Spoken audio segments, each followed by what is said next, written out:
Hello, everybody. We are back. It's the Toffee Blues USA late night live extravaganza extraordinaire show circus, so on and so on. I am your host, Forrest, with my other host, Jacob, who, and just real quick, everybody, I just want to get this done now. Jacob, congratulations. Jacob got married this week. Hey, yeah, shout Yes, out to the yes. missus. I think she's watching somewhere. So, Oh, nice. Excellent. Yeah, the photos are beautiful. He shared them with us on Twitter, and just really happy for him. It's going to be a great week. He's got bar results coming out. He passed with 100%. He said so. It's the best bar score that anybody's ever had. So I mean, I'm saying. congrats. Yeah, seriously. But we are back. We are ready to talk a awesome, invigorating 3 points against Crystal Palace. Probably a little unexpected based on how that game went for most of it. Going to assess that game, talk players, performances, and ratings. We are going to talk a little bit about how the season has gone so far. We're only 7 games in, not even 20% of the season played, but we're able to get a good litmus test of who this team is and based off who we've played, even though we haven't played most of the traditional big boys besides Liverpool. And then we're going to talk about what we might see after the break, how the Toffees might look in these next 5 games.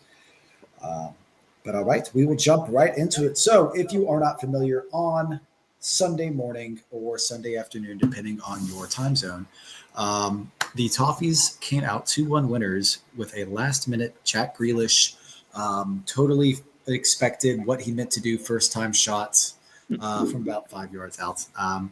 In a game where you could maybe argue that Everton really didn't deserve 3 points. But Jacob, what like you said you watched that game in your hotel room on your phone. What was that game like for you?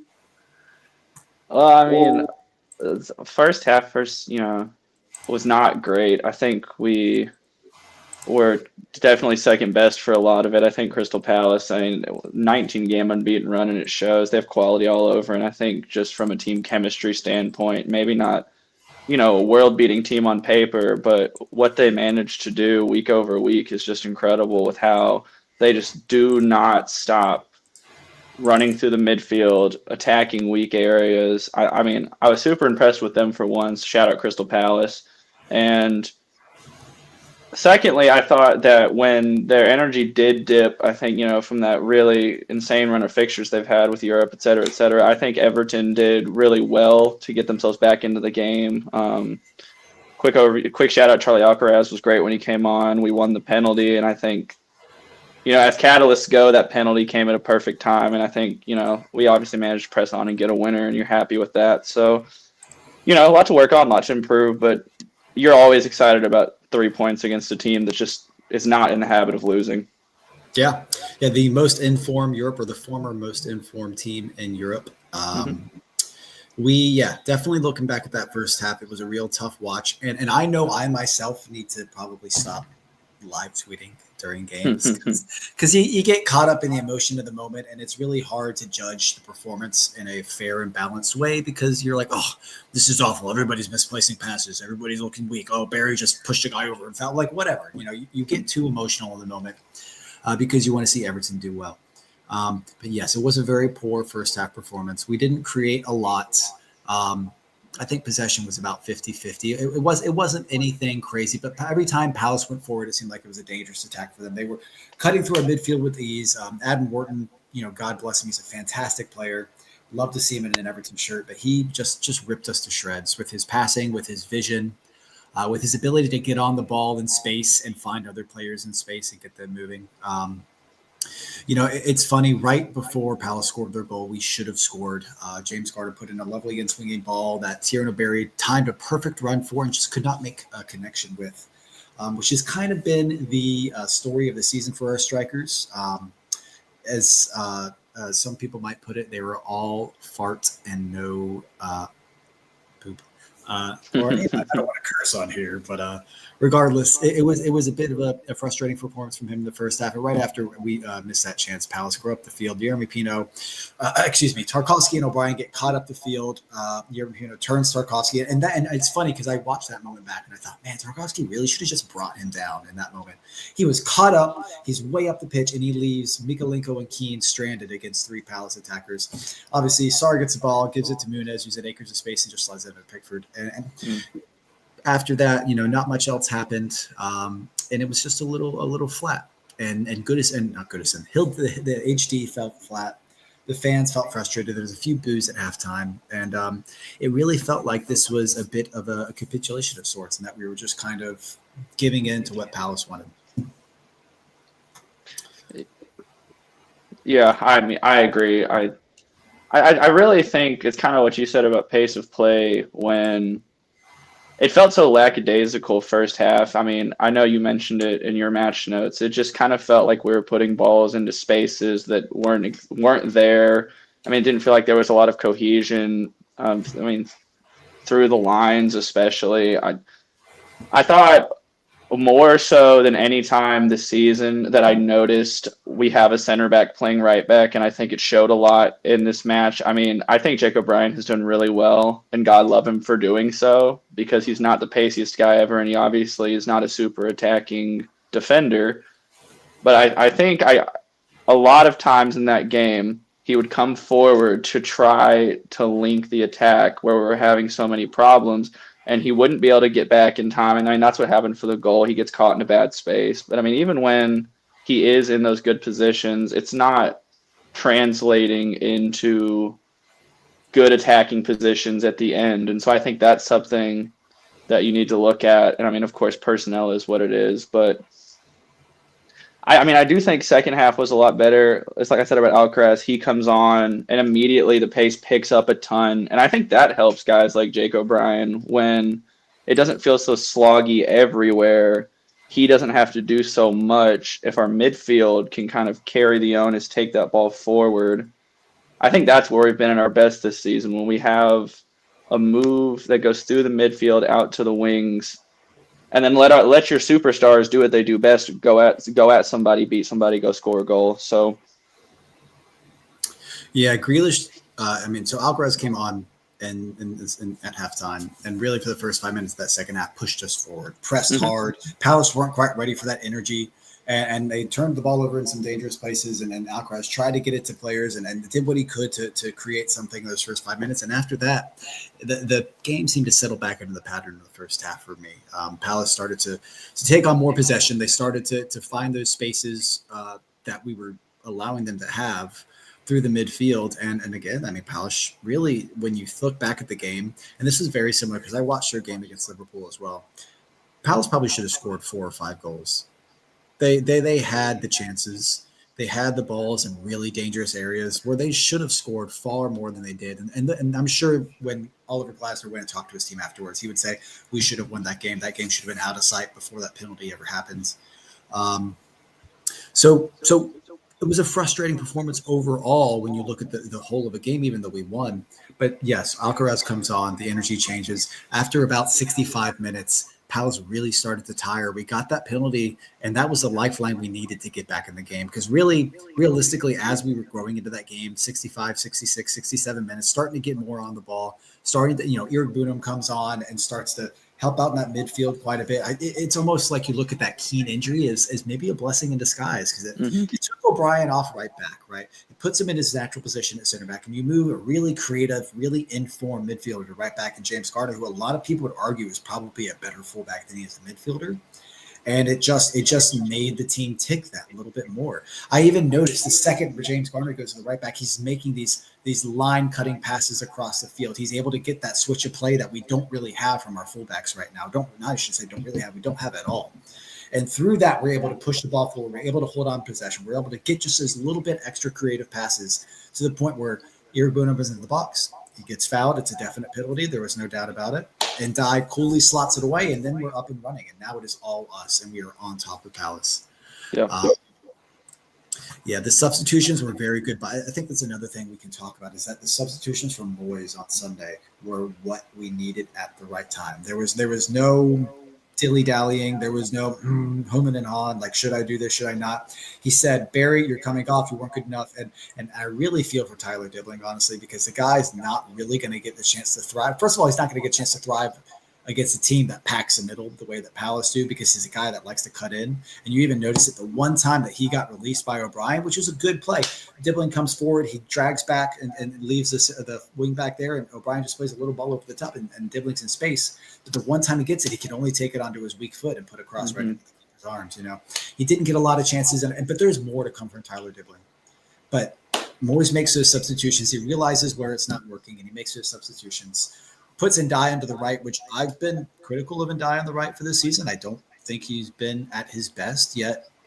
He came in today on the right and was just able to find the space and make the moves that he needed to. And I'm sure maybe if Moyes looks back on this game, you think, oh, maybe I should have just started Ndiaye on the right in general. He put him in the middle. We've all asked for Ndiaye in the middle for a while. I've asked for Ndiaye in the middle. I think, I like to think he's a natural 10, but at the same time, he is so much not a passer and a mover of the ball up the field with his, passing, but it's with dribbling, with getting the ball up the field, much like Grealish is, where he's taking players on and wriggling himself out of tight spaces and buying fouls.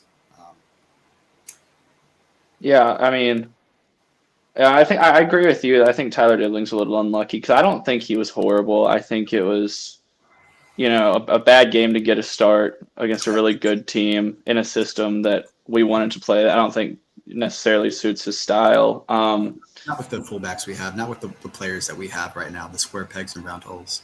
Yeah, and going to your point on the subs, it's funny because Mateta misses that chance in the 64th minute.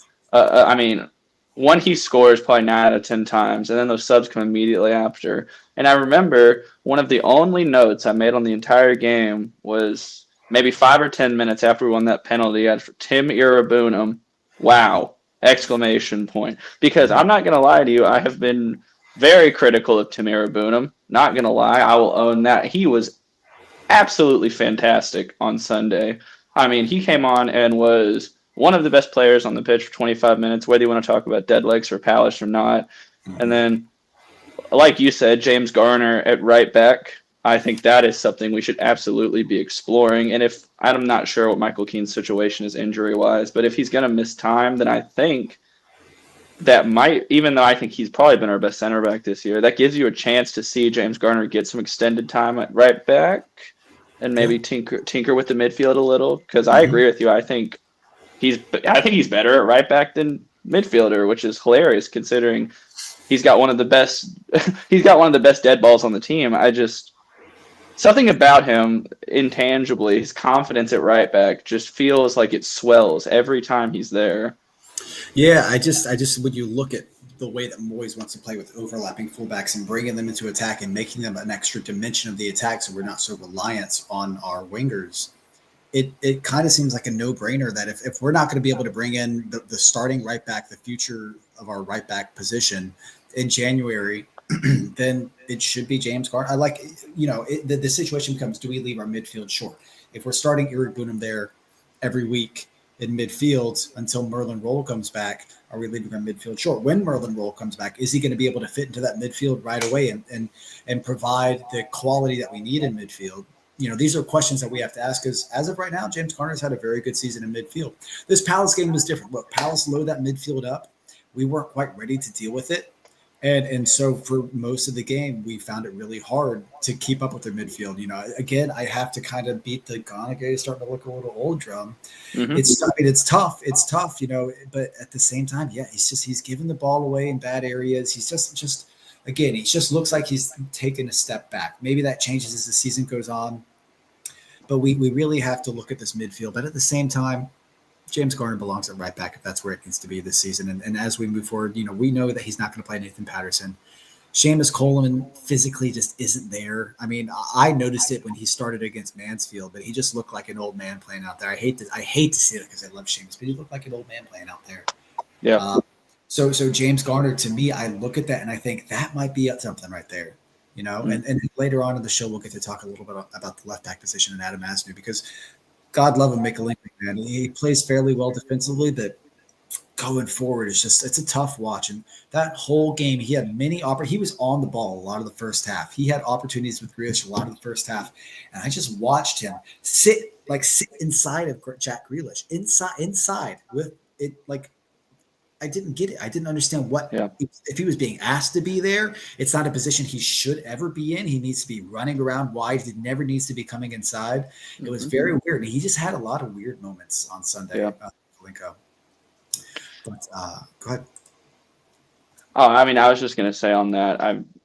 I also think Mikalenko is a pretty solid defender as far as that goes at left back, and I think us signing him when we didn't end up because for a second it looked really bad. And then, I think he really did kind of grow into the league, and I think he's developed into a pretty solid left back. But for what we want to do with that sort of overlapping fullback style, if you looked at guys like Tyler Dibbling, right, who you need to kind of create some space for, drag defenders away, Mikalenko just cannot do that. He doesn't have a good cross. He's very similar to Jake O'Brien in that way, and I could almost argue that Jake O'Brien has a better ball in than Mikalenko does. I mean, and they're both not great. They're both not great, exactly. Yeah. So obvious positional needs on both sides there, but I just a weird one from him. I thought on Sunday, I was like you said, it never felt like he was quite where he needed to be in attack, and then decent. Yeah. He had a couple opportunities where he was released, right? And he was one-on-one with the guy. And rather than take the ball in and control the moment and let somebody catch up or take a touch around him, he's just panicking and putting the ball in first time and just trying to get something in because he doesn't know what else to do. He had a moment in the first half, I believe, in the first half, where he's just driving the ball forward and then he just kicks it into space and out onto touch. And it's kind of like, what is going on there, man? Like, it seems like he has a lot of lapses in concentration or a lot of lapses in decision making, and he just kind of panics. But that happens. I play soccer. It happens. Sometimes you just want to get the ball away because you feel like you're about to make a mistake in a bad area. Not that it was a bad area to do so, but still. So we move on. Obviously, Grealish gets the winner. Beto should have scored the header. It's disappointing all around for Beto, but I'm sure he doesn't care because he's still celebrated the 2-1 winner. We're going to talk player ratings a little bit. Only Everton player ratings is I couldn't be ours talking about Palace ratings, man. Wharton was a 9 out of 10 because the guy's brilliant. I felt really bad for him. Let me just touch on this before we get to play ratings. I thought the referee was really weird on Sunday. Yeah, he gave a lot to us. He really did, and it kind of seemed like he let the crowd play him a little bit. But it's just some of the decisions he made. I'm just like there was one in particular is when Adam Wharton got a yellow card for that tackle on Idrissa Gana Gueye. It was, to my mind, I saw that and I'm like, that's not a foul. I did not seem like a foul because what Ghana did was really smart. Rather than try to play the ball, Ghana just steps over the ball to put his body in so that Wharton will have to take Ghana down while he gets the ball. But in my mind, I'm thinking he gets the ball. Like, I don't see how the referee doesn't see that that's just a little bit of gamesmanship from Ghana. And then Wharton gets a yell out of it. And I felt bad for Adam Wharton because he seemed like he had a few times during this game where he was getting called for fouls that I didn't really think were fouls on him. And I say this in hopes that he's listening to this so that he's like, oh, God, those Toffees fans. I got to sign for Everton. Come on, Adam, come to the Toffees now. It costs us $60 million. But, all right, player rating. So we'll start at the top, Jordan Pickford. Jacob. I thought he was. I sound like a broken record on. I feel like I say the same thing every week about Jordan Pickford these days. He's just so incredibly good at playing goalkeeper, and that's just the simplest way you can put it. He looks comfortable at every moment in the match. He makes several big saves. It seems like every game. His distribution against Palace was pretty dang good again. I mean, I have a hard time faulting him. It's probably, like an 8 or a 9. Yeah. He continues to be one of, if not, the best goalkeepers in the league in Europe in totality, in my opinion. Definitely the best English goalkeeper. I don't know if you noticed or saw some tweets about this, but the Palace fans were singing England's number one, and Pickford goes and applauds him, and they stop right away. That is a song and a position that he owns for the England national team and for Everton, and will continue to do so until he either drops the level, which I'm sure will happen because every player does, or until he retires. Look, he had another clean sheet today against Wales. That's 8 straight clean sheets for England. That's an English national team record. The guy is dynamite. He is absolutely brilliant. He got an 8 out of 10 for me. He was just, in my mind, he was faultless. Everything. He made so many crucial saves in that first half, just on so many opportunities where Palace were good opportunities. Good opportunities for Mateta, for Sarr to score, and he just took care of them all. And he is such a vital part of this Everton team and has been for so many years. And when it really comes down to it, and when he moves on, and in 10, 20 years, we look back at this period in Everton's history, it's going to be the Pickford era, because Jordan Pickford saved this club for 4 or 5 years. He has saved this club and saved this team and been one of the best, not just in the Premier League, but in the world, one of the best goalkeepers in the world by far. There's not, it's in my mind, there's not a team in the world that Jordan Pickford wouldn't get into. I wear blue tinted glasses. I totally get it. But the guy is just brilliant. And we are very, very lucky to have him. And even more so lucky that he has never had his head turned by another club. He has always stayed at Everton. He's always said, I want to be here. I am comfortable here. They're willing to pay me what I want. They take care of me. They take care of my family. My position is never in jeopardy here, and never in jeopardy in the England national team while I'm here. So I'm going to stay. It's brilliant. I really, really love Jordan Pickford. Moving on. Okay, I could talk about him all night. Next player is Jake O'Brien. Jake O'Brien got a 6 out of 10 for me.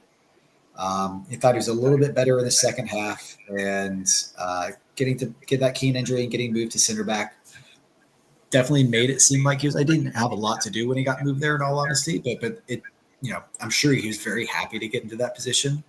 I just hate seeing it right back now. I think, unfortunately, that teams have kind of found out that all they need to do is really run at him, and they'll be able to get around him and just get him trying to turn. He's just not quite quick or agile enough to play in those fullback positions. He's made a really good run at it, and I'm sure he'll probably have to play it quite a few more times this season. But until we get a chance to see him in a center back position, I don't think we'll see the best of Jake O'Brien. Yeah, I agree.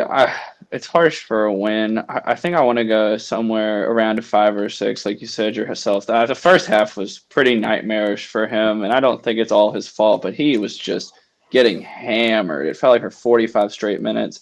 I mean, it's like you said. Once he slots into center back, I think he got a lot better. And I like you said, I think he's been decent at right back this season. But once you get him on the back foot, it's just so tough for him to stay in front of quick attackers that are good on the dribble. He gets beat a lot, and I think it showed a lot in this game, a lot more than some others. But he rebounded well in that last 30 minutes, and so probably like a 6, I would say. Yeah, he's not a guy short of confidence, and he's not a guy who's ever going to spit his dummy out and not try. Just a quick couple shout outs to Pixel Panther, to Irvin Koeman. Irvin Koeman, by the way, has been as a long-standing watcher of this podcast. Very happy to see him here. And then to David Wilson, who is planking on his floor in Melbourne. Keep doing your thing, David. Build that core, man. It's really important. And then a quick shout out to one of my mates, Charlotte Patterson. If you are watching, she is in Spain, in Las Palmas right now. I know her. Charlotte, I follow you on Twitter. Much love. Hey, all right, Char. But moving on to our next player, James Tarkowski. So I'm gonna let you start with James, and then I'll talk about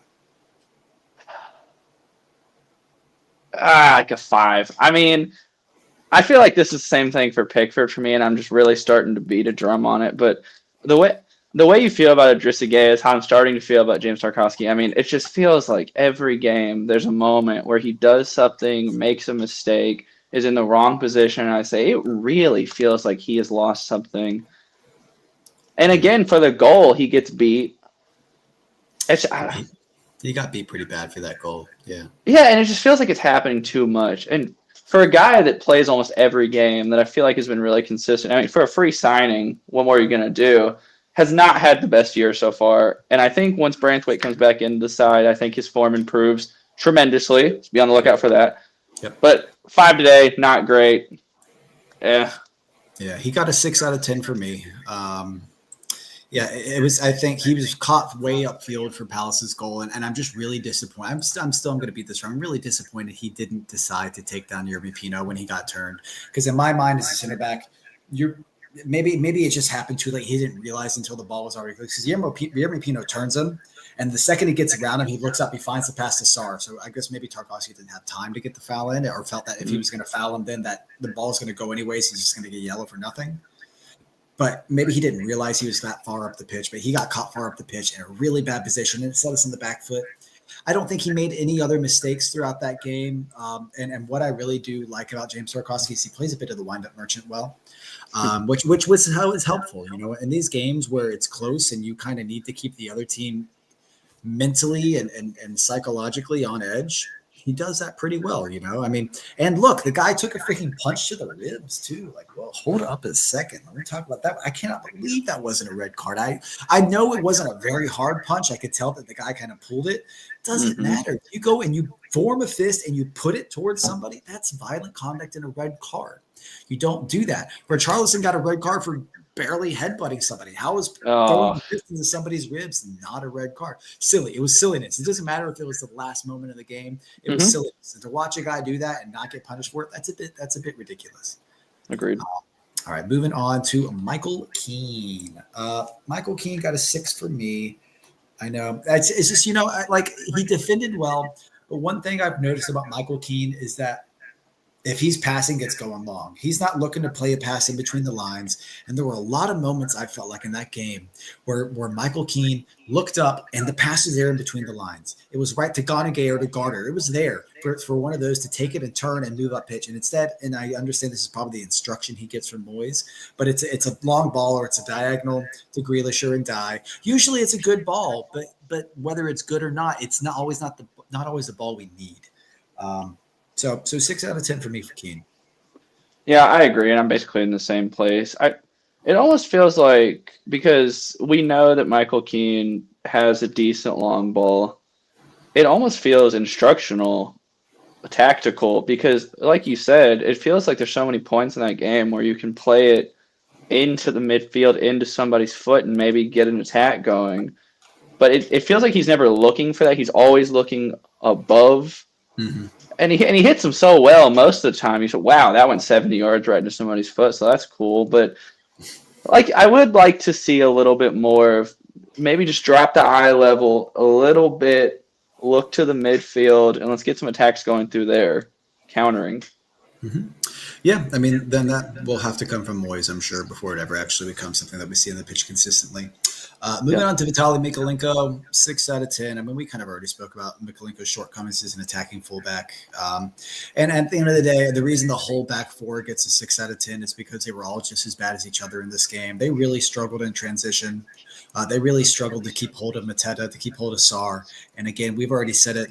We were lucky not to concede 3 or 4 goals in this game. It was a tough game. I don't know if you have anything else you want to say about Vitaly Mykolenko. No, I mean, nothing we haven't already covered. Long day at the office, not a ton in the final third that was really contributing, and something that hopefully improves in some capacity. Mm-hmm. And whether it does or doesn't, we know that he is here. He's an Everton player, and we'll continue to support him. And exactly, just have to hope that I don't know, we can find maybe a couple attacking fullbacks in January or in the next summer, and he can become a player that becomes part of a squad that's in Europe. Because at the end of the day, when I think about players like Michael Keane and Vitaly Mykolenko, I think, man, these guys would be great if they didn't have to play every week. Yep. These guys would be great if their positions weren't so desperate for them to stay in them. If we had somebody else, whether Adam Asnew started to become a player that we could play, but again, to me, it's like if we had a European football and we had Vitaly Mykolenko and then an attacking fullback and we had these options, that's amazing. As a player who has to play every week for us, it's a little hard and a little frustrating to watch and becomes a bit of a slog. All right, moving on to Idrissa Gana Gueye. What'd you start with, Ghana? I'm going to go probably a 6. I know we talked about it a little bit, especially with how good Sarr and Adam Wharton were for Palace. You can tell that maybe Idrissa Gueye has lost a step as far as being the engine in the middle of that midfield. But there's also several moments in every game still where Idrissa will make this insane, just lung-busting 40-yard run to win a tackle or to knock a ball out of play or to stop in transition. And you say, Mhm. wow, that guy is still so important to this team at such an advanced age. And so I don't want to rag on him too much because I do think he makes that midfield go still, and I still think he's a very important part of the team. But first half, the midfield got cut open several times, a little too easily, and I think part of that was Idrissa being caught in the wrong place at the wrong time. So it's a 6. Yeah, it's a 6 for me as well. And again, it just comes down to him aging as a player, and the physical limitations started to hit him. He's becoming a little bit more loose with the ball, but that's also because he's on the ball quite a bit more, and he's never been a player who's been great on the ball. What I will say that I really love about Idrissa Gana Gueye, and something that we've been able to see in full since he's come back to the club, is that his football intelligence is top tier, man. The guy is smart. He's a smart player. Whether it's putting his body in place for a tackle, whether it is buying a foul, whether it is making a pass and shuffling the ball onto somebody, or making a run, or a dummy, he's just a really smart player, and that's why he's been able to have this longevity in the game and been able to play at a level that saw him play so well last year. Is he's just smart. And I'm sure he himself realizes the physical limitations that are starting to develop for him. And he's saying, okay, well, how can I, supplement this? Well, how can I start to make plays that are just a little bit smarter and throw off, defenders a little bit more? And he's using all of his experience to be able to get himself through these matches. And the guy's playing 90 minutes every week. Those leg warmers he's got on are working, man. I swear. All right. Next is James Garner. James Garner ended up with an 8 out of 10 for me. I thought James Garner was as good as that midfield could have been with the way he was getting cut through. I thought James Garner continued to be an engine in midfield when it came to working hard to get on the ball, working hard to get the ball with the right players, which I think is a really important part of football that we don't always talk about, is getting the ball to your creative players. James Garner works his butt off to get that ball to Jack Grealish or Iliman and Die. He is always looking for them. Even if it doesn't always end up being the pass he makes, his head is up and he's looking. And when he got the chance to move to right back, it really cemented the fact, because I'd already thinking about it, that he should probably be Everton's temporary right back solution, especially if Michael Keane is out and Braithwaite is out and O'Brien has to move to center back. Yeah, I agree. I think probably our best free kick taker in the team, I think, yes, I would say best crosser on the team as well. I think he's been solid in midfield this season. A really tough assignment this game, just like everybody else. But it's like you said, he moved to right back, and I mean, all of those good qualities just really start flowing out when you allow him to run and get in those dangerous spaces. And just a little side note, 47 passes from James Garner, 45 of them completed, 96% accurate passes. Wow. He does not misplay passes, and that is such a valuable asset from somebody in the midfield or in an attacking right back position where you're trusting them not to put you in bad positions, and it rarely feels like James Garner does. Mm-hmm. Absolutely. Yeah, I did not know that. That's a really good stat to pull up. The guy's good. Love to see him. Apparently, we're giving him a new contract along with Jordan Pickford soon. Awesome. Perfect. I love it. Tie down these players, man. Tie down James Garner. Don't give him an option to leave. And let him be a player that's going to be here for a long time, or you're part of this project, because you need to have these steady, solid rocks. To be Absolutely. Moving on, Tyler Dibling. Tyler got a 6 out of 10 for me. Again, you've already said it. It wasn't the best game for him to start in. Against a really strong Palace team and Palace midfield, he never really got the opportunity to show his best qualities. And I don't think he ever really will get the chance to show his best qualities until he gets a solid overlapping right back. He had some neat touches. He had a couple. He got released once and with the opportunity to put in a good ball that unfortunately went right into the keeper's hands. But there's a lot more to come from Tyler Dibling. Yeah, it was 5 out of 10 for me. I wasn't particularly impressed or dazzled, but it's so important to remember that he is 19 years old and has had very limited game time with Everton already. And it's still early in the season. He's still a kid that's developing in a play style where he wants to cut inside and get shots off his left, and he has no space to do so just because of the way that we play. And so he's going to struggle. But you can see that there's so much talent there. I mean, even when he got that ball onto his weak foot and had a shot, you can see that there's so much attacking potential. And I know we've said it before, but that's a player that you're really excited to have, no matter the short-term outcomes, because you know that there's something really good coming in the very near future. And it's really, for me, it's really nice that we don't have this over reliance on him to start or to play. Because in seasons past, we signed Tyler Dibbling. He's starting every week, and maybe he's got a goal and assist by now, but people are getting on his back. They're expecting more of him. It's really good that he has his space to make some mistakes, to not have to have the pressure of starting every game, and that we've got these senior players ahead of him that he can be like, I want to push them for a place. I want to push them for a place. And you know, I hope he doesn't get into his own head about how he hasn't played much since his move, because the guy's got a really bright future. Again, you can see it in a lot of moments where he just is able to shuffle around defenders, and it'll be really good when it starts to click for him. It'll be really exciting to see him come into this team, because he can really change the dynamic of his attack very drastically for Everton. Yes. Absolutely. So moving on to Illiman and Dye. Illy got an 8 out of 10 for me. It was you know, I think we've tried the Illiman and Dye at 10 experiment a couple times, not just with Moyes, but with Sean Dyche, I think once or twice in the past. It's a tough one. I just don't think he finds the space there. I also don't think he moves too well off the ball all the time, especially in that midfield area. And again, playing a 10 against a 3 at the back or 5 at the back, if you want to call it, with a basically a 2-block midfield, you're never really going to find that much space as a 10, you know? So seeing him move to the right unlocked his effectiveness again. It gave him the chance to take on some players. And obviously he put in the cross that led to the winning goal. Took his penalty really well. Excuse my language. Yeah. One fantastic penalty, really confident, looked like a guy that scores goals, scores bangers. You know, the Ndiaye 10 thing has been really confusing to me, because he is a player on paper that when you think about it theoretically, say that guy would be such a good 10. And every time I watch him in the 10, my only thought is I just feel like he either doesn't like being there, or there's something that just doesn't click for him in that position.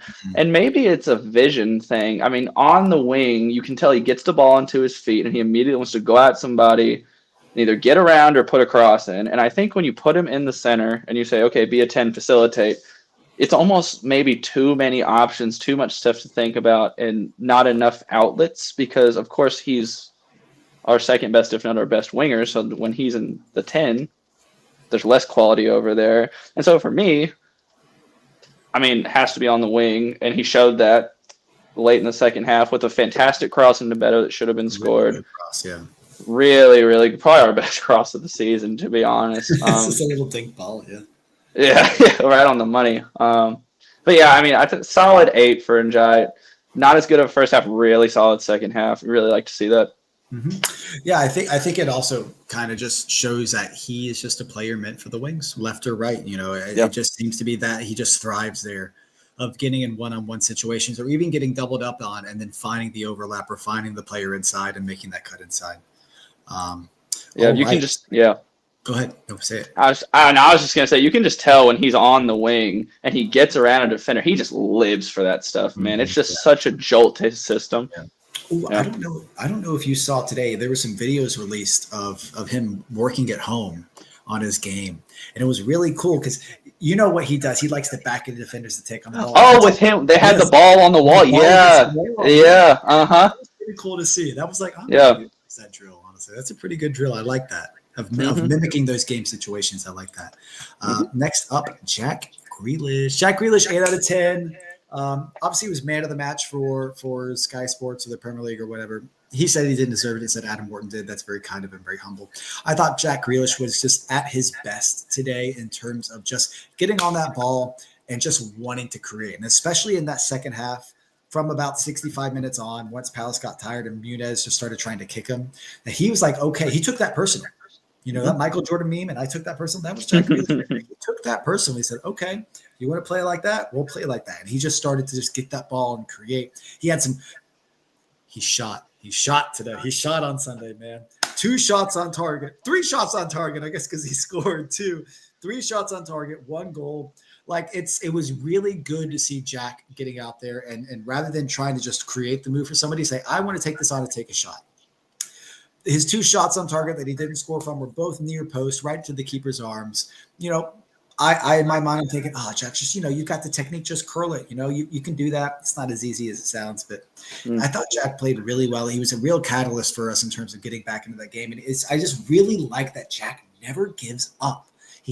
His head is never going down. He's never thinking, gosh, we can't do this. It is very positive with him. Yeah, and I mean, that's kind of what I was going to say. Is just in the second half, like you said, when Munoz starts to get tired and frustrated, and there's a lot of contact between him and Jack Grealish, you can just tell this is just a guy just having so much fun playing football for Everton right now. He wants to make it happen. He is positive when he gets the ball. The goal was a little bit lucky, but we don't care how he gets it. It's his first goal in a royal blue jersey. We love that very, very, very much. And I mean, yeah, I think he continues to be the centerpiece in an attack that has been better than maybe a lot of people expected this season. And hopefully, as the chemistry continues to develop between all those guys, it gets even better because all this individual star power has just been so nice to see in an attack that we haven't had for such a long time. Exactly that. We have not been treated to individual star power for a very long time. Mm-hmm. And moving on to our strikers, we'll try to do them both at the same time. I gave Barry a 5 and Beto a 6. Barry gets a 5 only because he really should have scored or at least made contact with that James Garner cross. I also think that he let himself down a bit, and I think maybe Barry is living in his own head a little bit right now. He obviously hasn't scored yet. He's found it a bit hard to get adjusted to the pace and the power of the Premier League.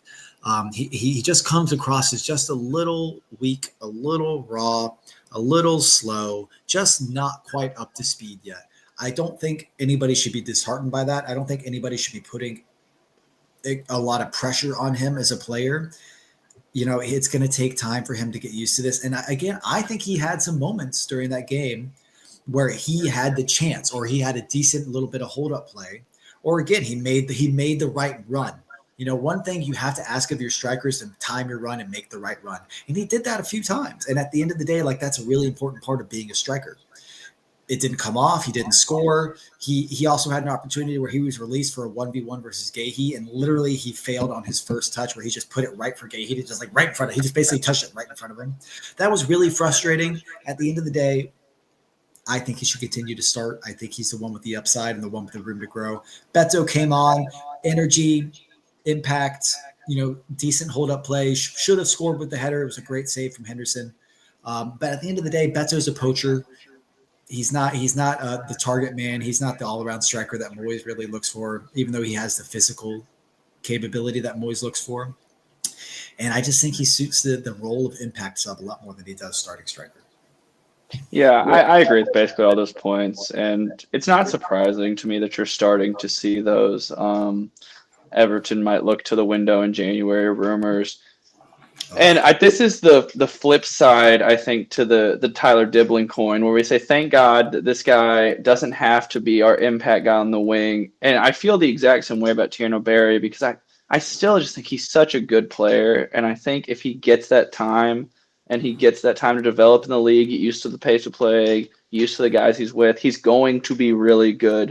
Mm-hmm. But I saw in your notes specifically, Moyes needs to figure out the striker situation sooner rather than later because it's only going to hurt confidence for both guys until somebody is the guy for better or for worse because right now you're getting the same production from both of them. And I think, like you said, Tierno Barry is the upside guy, the guy that we paid a lot of money for in the summer. Exactly. It doesn't you paid the money for him. I get that it maybe even you might say that he has a little bit of an attitude at times. Look, I don't want to sit here and make excuses for that, but he's still a human being. He still is frustrated with himself. People like to make a lot about people talking about him on social media or getting in his comment and comments on his Instagram posts and saying stuff to him. We all know that's not on. We all know that's not right. That doesn't do anything but hurt us as fans, hurt the team, hurt players. It doesn't make sense. And I'm sure the team will sit there and protect Tierno and sit there and be there for him. But I really appreciate that point you said. This is the flip side of the Dibbling situation because it is the very exact opposite flip side because the striker is a position that's really important and is this a position that we're really light in. And Yep. so the expectation was that he was going to be able to come in and get going and get scoring, and it hasn't happened. None of us should be disappointed with that. And maybe we need to just reset our expectations a little bit and say, look, this guy's young. He needs time to develop, and he really needs to continue to start. I think he should start against City, regardless of what that looks like. I think he should start against City. He should come out there. I don't think he will. I think Beto will start against City because, and the reason I say that Moyes needs to get his striker situation figured out because nothing good comes from just flip flopping over and over and over. There's no consistency. There's no partnerships being born of that. It is just like, I'm just going to throw this guy in here and see if he can do better. Oh, he didn't. Okay, take him off at halftime, put the other guy in. It doesn't make sense to me. It's like you're not even caring about what's going on. You need to stick to one guy and give him a run of games. If after 4 or 5 games he is not performing, okay, now we try something different. Right. And I mean, go ahead. Oh, sorry. I was just going to say, I mean, Beto's best patch of his Everton career was when he got a solid run of games when Moyes first came in. I mean, you see that without that solid run of games, how is he supposed to get comfortable knowing when to make runs, knowing when people are going to play passes, knowing where the crosses are coming from? And I think that just makes it so much harder. And if he plays 4 games and doesn't score, that's fine. He hasn't scored yet anyway. But we're not relying on our strikers to score right now. Right. We are winning games, and our strikers are scoring absolutely 0 goals. And so if you keep seeing Tierno Barry do good stuff as a child, essentially, that should be really encouraging to everyone, and you should want him to play more because I think we know what Beto is at this point. For better or for worse, he is what he is. So let the kid play. Let him get some burn. Let him play. All right. Let him cook. Charlie Alcaraz. Go talk. Tell me all about him because you had a lot you wanted to say. Yeah, 9 out of 10 for me. I like it. Yeah, I would say probably I've got some stuff to say about Tim in a second, but Charlie Alcaraz, if there's a fan club for Charlie Alcaraz and it has one person, I am that guy, and if there's no people, then I am dead and off the earth. I think that the way that we want to play is so conducive to how Charlie Alcaraz wants to attack a football match. He is so comfortable with the ball at his feet, making runs. He can play those balls through the lines. He presses extremely well. And immediately when he comes on in this game, there is a 5-10 minute stretch where he's the only guy on your television screen. And there's a reason for that. Mm-hmm. And I look at this team, and I think about what it looks like with James Garner right back. And I just don't know who says no to an Alcaraz, Dewsbury Hall, Idrissa Gueye midfield 3, because I certainly would not put him in the 10 and let him go to work because I'm just consistently impressed with this guy. I thought he was a huge reason why we won that game on Sunday. And I really would just like to see him get a run of games in the starting 11. And I know why he's not in there right now because, like you said, we've made a lot of signings. I just think he needs to be in there. I think he's so underrated even in our own fan base. I think he's such a quality football player. And he would be in my 11 every week, to be perfectly honest with you. Consistently impressed. Yep, I agree. Yeah.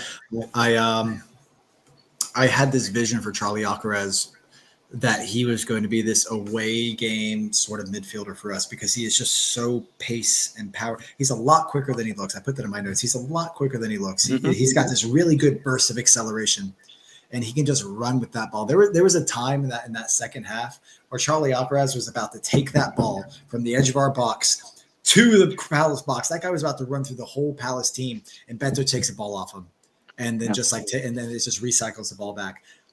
That's not Beto's. Well, it is Beto's fault, but I'm not going to fault him for it right now.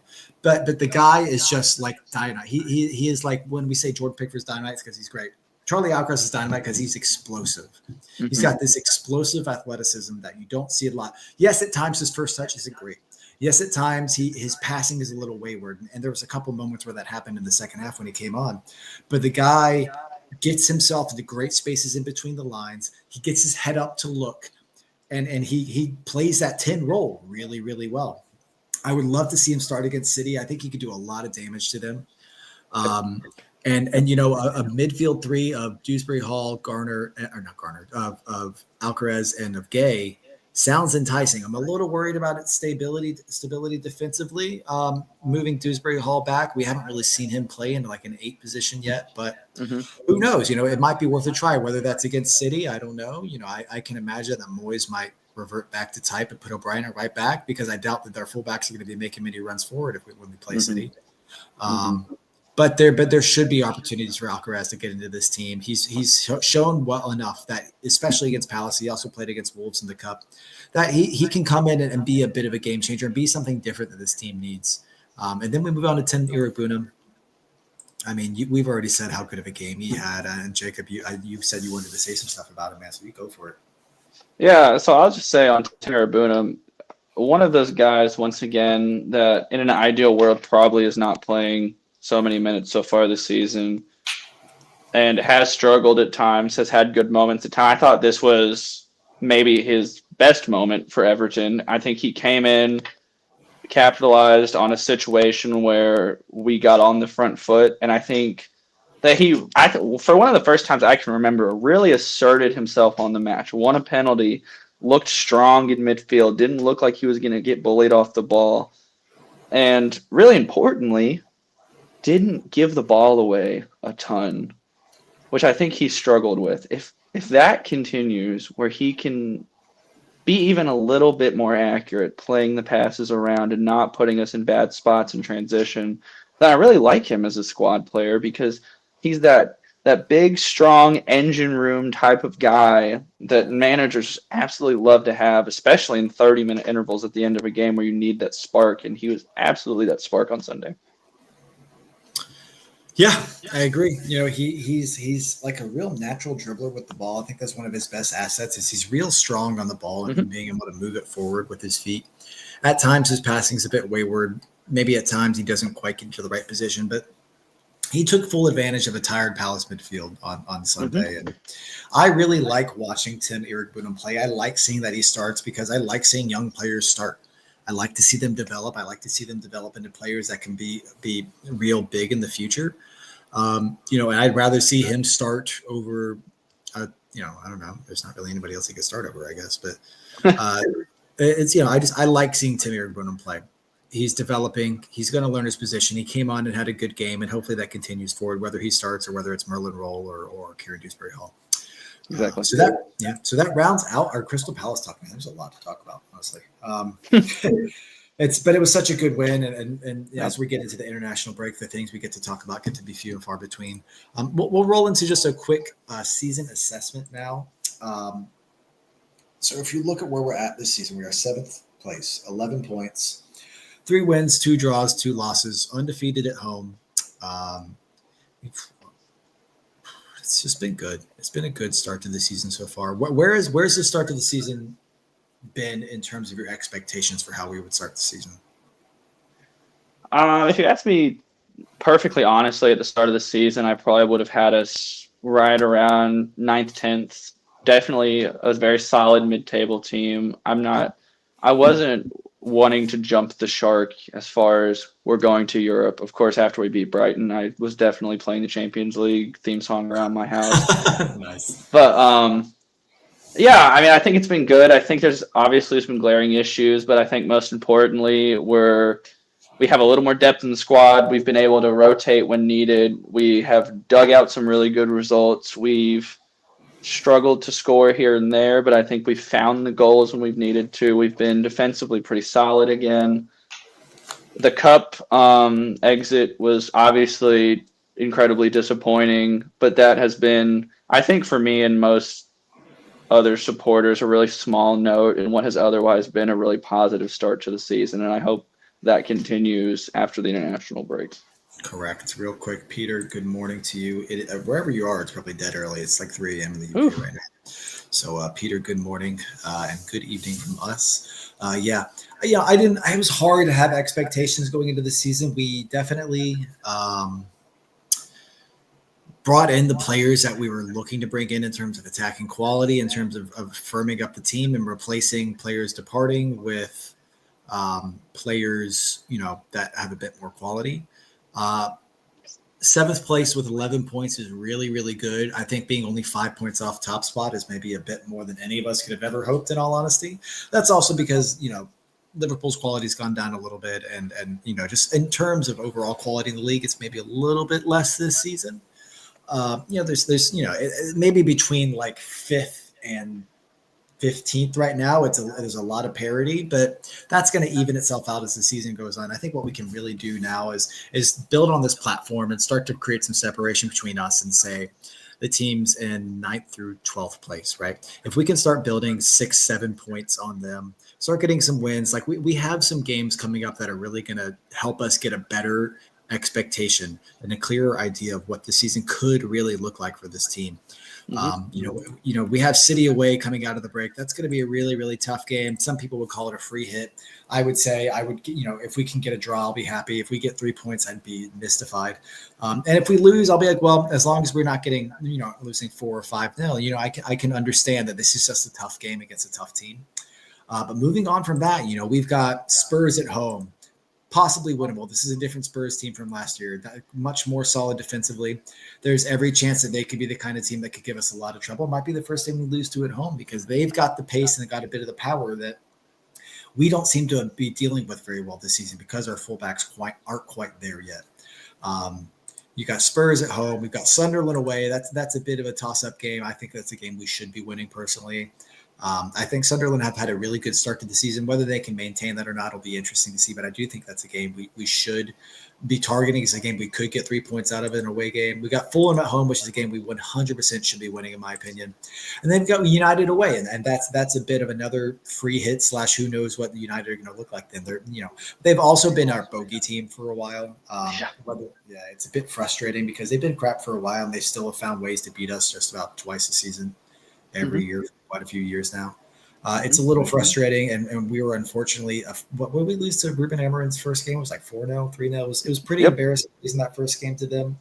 So hopefully we can come in against United and do something different. But that's 5 games down the line. There are realistically, and over the next 5 games, there are probably 7 points, maybe 9 points. 9 to 10 points, so we could take away from that. That sounds like dreamland when it comes down to how some of those games really look like on paper. But at the end of the day, this team has the capability. When you have Branthwaite coming back into the team, when you have possibly James Garner going to right back, and this team starting to find a bit more about its identity of what it wants to be and how it can play. I mean, who knows? Who knows with this team, honestly? I mean, you look at what they were able to do last year. You look at what Forest were able to do last year. Bournemouth were able to do. Villa have been able to do for a couple of years now. That really, there is space in this team for teams who are bold and teams who are willing to go for that win more often than to go for a draw. Yeah, and listen, I think that I was just talking to somebody about this. These next 5 games, like you said, I think are a real show me spot because Man City away, that's a tough game. That's it. That's a game that we have gotten clobbered in more than once over there at the Etihad. I think we can play them close and get a draw. Tottenham at home, we haven't lost at the HD yet. Let's go win that one. Yeah, Sunderland away, I'm banking that form dips. I don't think their squad on paper is as good as the table is showing. And then you have Fulham at home in the Marco Silva Derby, and then you go to Old Trafford, and then back home for Newcastle. And I think there's 9 points there personally. Maybe even 12 if you want to get real crazy about it. But I think if we get 9 points, I would consider that pretty upper echelon best case scenarios. And I'd really start taking us seriously for a top 8 finish. Yeah, I mean, top 8 would be beautiful. I mean, top 10 would be great. A European place would be awesome. And I think if we get a European place, I think it would be really good for the owners to have the chance to bring in more quality for this team because that's only going to happen. Peter. Oh, Peter. Yeah, don't go to bed until we're done here, okay? You're in Liverpool. All right, that's sound, man. Sounds. Yeah, I'm not going to do my Scouse impression here. It's okay. But But yeah, it's going to be really, really interesting because again, like we've had a good start to the season. We're on this last international break until January now, which is God. These international breaks are the worst. The worst. Why do we keep winning going into them? Let's lose so I can be like, oh, at least I'm not going to deal with Everton for a while. Now it's like I just can't watch Everton for 2 weeks. What am I going to do? Yeah. I have to watch the American national team play now. God forbid. Oh. Let's not talk about that. Maybe we talk about that next week. Right. So we were going to do a player of the season and a disappointment of the season. We don't need to get into all that right now, especially the disappointment side of it. I don't want to talk about players that have disappointed me because at the end of the day, this team's on the up and up. Let's focus on being on the up and up and how we can continue to grow as a team and how things are going to get better. But we're going to get into the Q&A. We have 4 questions here, all from our Toffee Blues overlords. Thank you to them. And here is his first one. Do we honestly think we'll see Michael Keane up front again at some stage before January? No. Hopefully not. I doubt it. Unless it's super desperation situation, I don't think it's going to happen. It's the idea that Michael Keane can play striker is a little silly to me because at the end of the day, he's a center back. And that's where his position is. And he's a good finisher of the ball, and that's great in dead ball situations and on corners. And that's just all it needs to be. We don't need to try to fit him in up front. I think it would be a real detrimental to Tierno Barry and Beto if we decided to put Michael Keane up front too, and they might lose a lot of trust in David Moyes. And maybe a lot of the team might feel a certain way about that too. So don't think it's going to happen. It's fun for us to talk about, and even commentators start to talk about it too during games. At the end of the day, I like Michael Keane at center back, and I like seeing him lash the ball in from 20 yards on the volley. So I'm going to let him continue to do that. Next one, who is the GOAT Batman, and what is a GOAT Batman movie? I'm not a big superhero guy. The best Batman movie, I guess, is The Dark Knight, but I haven't really watched too many of them, in all honesty. So, yeah, I would say The Dark Knight, too. The Robert Pattinson ones, the new ones, are actually pretty solid. Not a big superhero guy myself, but those are pretty good. But yeah, Dark Knight for sure. Yeah, I wish I could give more insight into that. I'm just not a big. He said, "I'll have another one for the road." Oh, Peter. Go on, lad. All right. So, when do you give Adam Asnew a chance? So, this is a really interesting question. We have not seen like any of Adam Asnew outside of preseason, so we don't really know what to get out of him. When we signed Adam Asnew, because there was no fanfare, because there was no big articles, because it was just a real out of the blue signing. In my mind, I thought, okay, are we doing somebody a favor here? Is this like an agent signing?